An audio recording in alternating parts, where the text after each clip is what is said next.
E aí, pessoal, vamos lá? Nossa próxima questão. Já aceitamos que é a letra B. Joaquim, menor impúbere de 8 anos de idade, sofreu castigos físicos imoderados praticados por seu pai, Geraldo. Diante do fato, a mãe de Joaquim, representando-o, constituiu você como advogado do menor.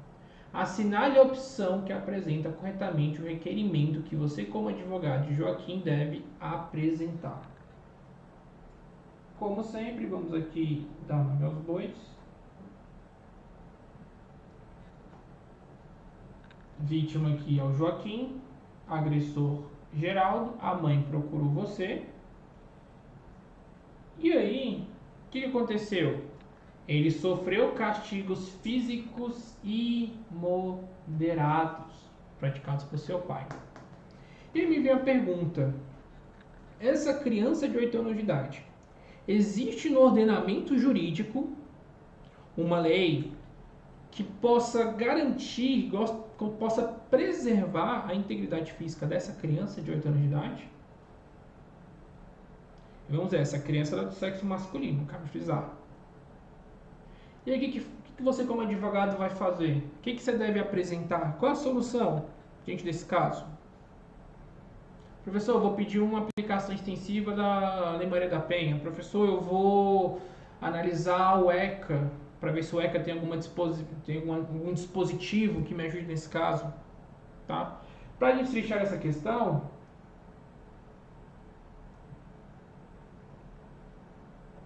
nós tivemos o caso desse menino aqui, do Andy Borel, que até foi criada a Lei 14.343 de 2022, que, como eu deixei bem claro para vocês, tá?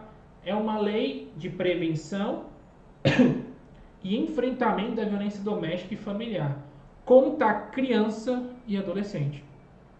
Então, o que eu recomendo que você faça? Essa lei ela fez alterações no Código Penal, no Código de Processo Penal, mas quando ela criou esses mecanismos de prevenção e enfrentamento a essa violência, e que registre-se aqui, conforme diz a questão, essa criança foi vítima de uma violência quando o pai praticou castigos físicos imoderados. Não foi mais uma correção, não foi educação, foi violência, foi agressão. Uma coisa é o pai que dá um tapa na mão do filho e fala: não pegue isso que você vai se machucar. Outra coisa é o pai que pega o cinto e começa a bater no filho sem parar. Isso extrapola a questão da correção, isso extrapola a educação e entra na parte da agressão. Tem alguns que dizem: ah, mas tem que dar uns tapinhas, tem que usar a vara. Gente, mas isso é de modos. Tem que ser feito com moderação, sabe? Espancar uma pessoa não é educar. E outro ponto, estamos diante de uma criança de 8 anos de idade. Se a gente for comparar a força de um adulto e o corpo de uma criança de 8 anos de idade, cara, qualquer soco é como se fosse um tiro de arma de fogo. Tá? Pela força, pelo impacto que isso iria causar. E aí eu tenho que ingressar, eu tenho que olhar. Nossa, Léo, era para ser lei, né? Vamos corrigir aqui. Lei. E aí eu vou entrar nessa lei e eu vou ler alguns artigos com vocês, tá? Primeiro ponto. Cria mecanismos para a prevenção e o enfrentamento da violência doméstica e familiar contra a criança e adolescente. Violência doméstica e familiar. Violência doméstica e familiar. Perfeito? O artigo 1º vai dizer, o artigo 2º vai dizer: configura-se violência doméstica e familiar contra a criança e adolescente qualquer ação ou omissão que lhe cause morte, lesão, sofrimento físico, sexual, psicológico ou dano patrimonial. Nós estamos diante da questão de uma lesão, nós temos a questão de lesão e temos também o sofrimento físico. Nós temos, conforme o artigo 2, que ele vai dizer: configura essa violência doméstica qualquer ação, quando o indivíduo faz, omissão, quando ele deixa de fazer, que tenha por resultado aí lesão, morte, sofrimento físico,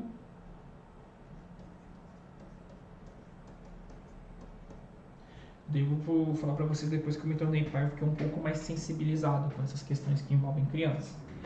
A gente fica um pouco mais chocado, porque a gente projeta naquela criança que é vítima da violência como se estivesse praticando o nosso próprio filho. Então o artigo 2, artigo 2, traz esses casos. A violência doméstica contra a criança, e o artigo 3, a violência doméstica e familiar contra a criança ou adolescente constitui uma das formas de violação dos direitos humanos. O artigo 3º vai dizer que essa violência doméstica, ela também viola direitos humanos. Você vê que a lei ela é bem protecionista e, claro, que se você for estudar, eu peço que você estude o contexto da lei em Borel, você vai ver que, assim, é uma lei que tenta proteger a criança por situações que esse menino em Borel, eu ia dizer, vivenciou, porque infelizmente ele faleceu. Mas agora o que importa, professor? A gente sabe que na Lei Maria da Penha nós temos algumas medidas protetivas. E a lei em Borel, ela visa proteger essa lacuna quando ela protege a criança e o adolescente, sobretudo do sexo masculino. Se fosse feminino, utilizaria a Lei Maria da Penha. Aqui nós estamos diante do sexo masculino.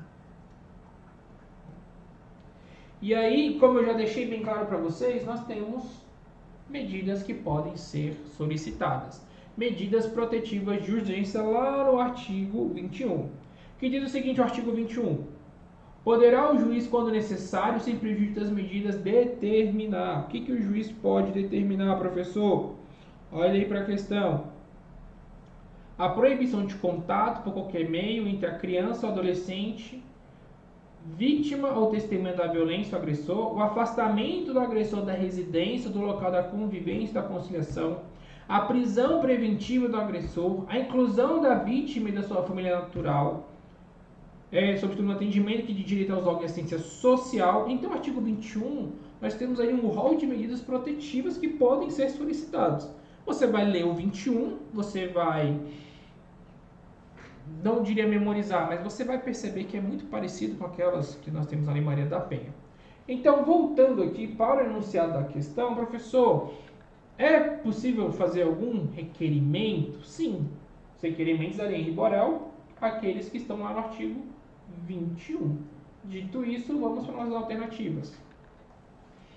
A fixação de medida cautelar do Código de Processo Penal, pois ausente um regramento específico em favor de vítimas do sexo masculino. Olha só, é ausente? Nós temos a Lei de Borel, não temos? Nós já temos aqui a Lei 14.344. Não tem um regramento específico, não tem essa ausência. Letra A está errada. A destituição de guarda no âmbito civil, e somente então haverá legitimidade, Joaquim, para postular qualquer medida no âmbito criminal. Gente, não.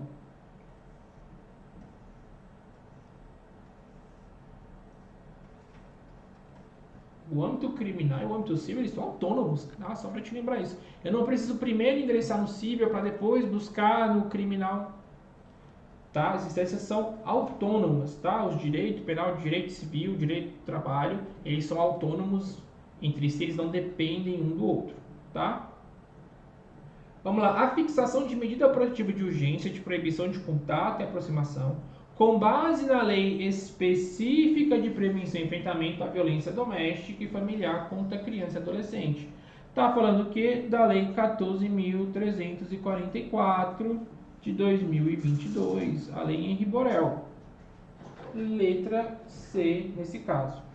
A fixação de medida protetiva de urgência de alimentos provisórios com base na Lei de Violência Doméstica e Familiar contra a Mulher.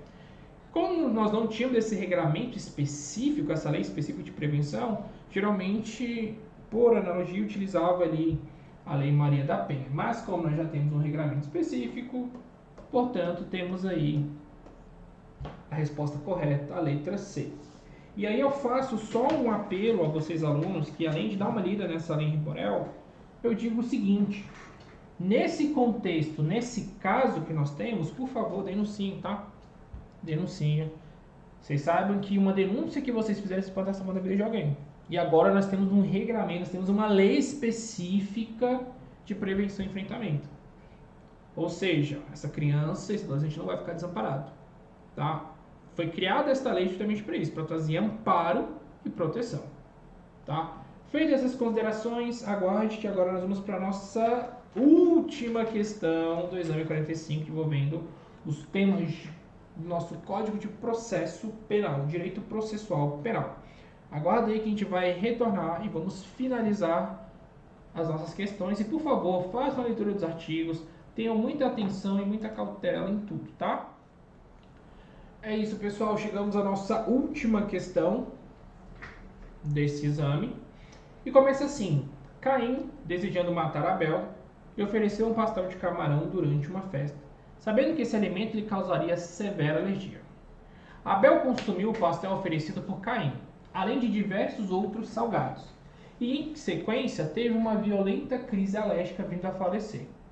Acionada a polícia, os investigadores recolheram no mesmo invólucro todos os alimentos da festa, os quais foram submetidos à perícia, que concluiu que todos os alimentos periciados contêm traços de camarão em quantidade suficiente para causar a morte da vítima. Da forma como ocorreu, não se podendo precisar se a contaminação de tais alimentos ocorreu durante o preparo, ou seja, na cozinha, ou durante o recolhimento pela polícia. A necrópsia revelou que o consumo de substância alergênica causou a morte de Abel. Sabe-se ainda que não é mais possível repetir a colheita de vestígios e a perícia dos alimentos. Assim, Caim foi denunciado pelo homicídio doloso de Abel. Como advogado de Caim, é correto afirmar que a quebra de cadeia de custódia enseja. O que seja a quebra de cadeia de custódia? Vamos lá, vamos voltar para o nosso primeiro ponto.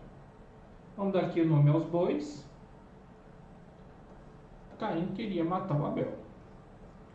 Nós temos os investigadores, nós temos a perícia. Ocorreu, cadê a contaminação durante o preparo? Aqui, a perícia. Qual foi o grande problema aqui, professor? Perceba o seguinte: quando foi feita a coleta, foi tudo no mesmo saco. Então, por exemplo, se ali tinha camarão específico, alimento feito só com camarão, mas eles colocaram uma coxinha de carne, uma coxinha de frango, colocaram um pedaço de carne, um bife, separaram todos esses alimentos, pegaram os alimentos, colocaram no mesmo ambiente, significa que haveria ali uma contaminação. Então, até os alimentos que até então não se tinham nenhum contato, nenhum pedaço de camarão, passaram a ter por causa dessa junção. E a perícia vai além, que chegou no momento de falar assim: olha, a gente não sabe se essa contaminação ocorreu lá na cozinha por um erro de alguém, de algum cozinheiro que misturou os alimentos, ou se foi só durante a coleta feita pelos investigadores. Eu digo, pessoal, isso muda muita coisa no jogo. No jogo processual, isso muda tudo. Porque imagine, o Caim ele está sendo acusado, ele vai ser denunciado, né, pela morte do irmão. Mas se a perícia não consegue definir se essa contaminação veio do alimento, ou seja, que alguém entregou um alimento para ele contendo camarão, ou se essa contaminação lá atrás, lá na cozinha, contaminou todos os alimentos, ao ponto de que ele e o irmão tivessem entregado um quibe, uma coxinha ou um pedaço de carne, que ele sabe que não tem camarão, mas por conta dessa contaminação gerou essa crise alérgica severa e que levou ele a óbito. Ou seja, aí a gente trabalha a questão do dolo, é dizer assim, será que ele teria dolo? Com base nessa perícia, com base nessa contaminação, nós perdemos essa prova. E diz mais a questão vai provar o seguinte, dizendo que não é mais possível repetir a colheita dos vestígios e a perícia dos alimentos. Não é mais possível. E aí, o que eu tenho que trabalhar com vocês? Estamos falando de cadeia de custódia. Estamos falando, portanto, do artigo 158A e 158F do Código de Processo Penal, que foi aí uma inserção feita pela Lei 13.964, né, que é do pacote anticrime. Eu vou ler o artigo com vocês aqui, só para vocês terem o seguinte. Artigo 158A. Considera-se cadeia de custódia o conjunto de todos os procedimentos utilizados para manter e documentar a história cronológica do vestígio coletado em locais ou em vítimas de crimes, para rastrear sua posse e manuseio a partir do seu conhecimento até o descarte. A cadeia de custódia 158B. A cadeia de custódia compreende o rastreamento do vestígio nas seguintes etapas: recolhimento, isolamento, fixação, coleta, acondicionamento, transporte, recebimento. Você vê que o 58B ele é bem detalhado, né? Você vai recolher, você vai isolar, você vai fazer uma ficção que é a descrição detalhada do vestígio, e essa coleta dos vestígios ela tem que ser submetida a uma análise pericial. Só que nós temos aqui na questão? Foi feito recolhimento? Foi. Mas o recolhimento foi feito de maneira errada. Eles colocaram tudo no mesmo pote. Era, na verdade, para ter sido recolhido os alimentos de camarão, recolhido os instrumentos que foram utilizados para fazer a comida. Eles deveriam ter separado todos os pontos. Então, a partir do momento que eu junto tudo num lugar só, ocorre a contaminação. Havendo essa contaminação, aí a gente vai para essa questão. Professor, é possível alegar que houve uma contaminação cruzada dos vestígios? Como foi dito, tinha camarão em tudo. Se tinha camarão em tudo e a pessoa era vítima, tinha essa sensibilidade a camarão, eu consigo dizer que o irmão agiu com dolo assassino, com dolo homicida? Ou eu consigo dizer que a conduta dele é atípica porque ele desconhecia que aquele alimento continha um camarão? E essa causalidade? Porque imagina o seguinte, vamos pegar aqui o Caim, né? Temos a ação de Caim e temos o resultado, que foi a morte do irmão. Se Caim, com a ação dele, a ação dolosa, que ele queria matar o irmão, ele entrega o alimento, nós temos uma causalidade. Nós temos uma correlação entre a ação do indivíduo e o resultado. Mas se a ação desse indivíduo chega no mesmo resultado, só que essa ação ela não tem dolo. Se ela é sem dolo. Como é que eu consigo comprovar isso? Porque, pasme, existe a possibilidade de ter ocorrido a contaminação de todos os alimentos, não só do alimento específico camarão. E aí, a cadeia de custódia, como ela não foi preservada, ocorreu essa contaminação de vestígios. Então, o que o advogado vai aqui, o que ele vai ter que suscitar sobre a cadeia de custódia? Vamos para as alternativas? Vamos lá. Letra A. Ausência de fiabilidade do laudo de necrópsia. Espera aí. A culpa seria aqui do laudo? Não, não foi do laudo. Foi do acondicionamento. Foi do erro dos investigadores a não respeitarem a cadeia de custódia. Então, não é isso que a gente vai atacar. Letra B. Ausência de prova fiável do nexo de causalidade. Exatamente isso. Como é que eu posso dizer que foi ele que entregou um alimento a título doloso, porque ele sabe da alergia do irmão? Como é que eu vou saber se ele agiu com dolo, se todos os alimentos estavam contaminados com camarão? Como é que eu consigo trazer esse nexo de causalidade entre a ação do indivíduo e o resultado? Se a prova que foi coletada mostra que essa contaminação pode ter ocorrido lá na cozinha ou durante a coleta de provas. Eu vou pedir a nulidade absoluta do processo? Não. Não é caso de nulidade absoluta do processo. E D. A nulidade da prova pericial, a qual deve ser desentranhada do processo? Também não. Falando em cadeia de custódia, a gente vai atacar diretamente a fiabilidade, se a prova é fiável ou não. Ou seja, a prova ela não é...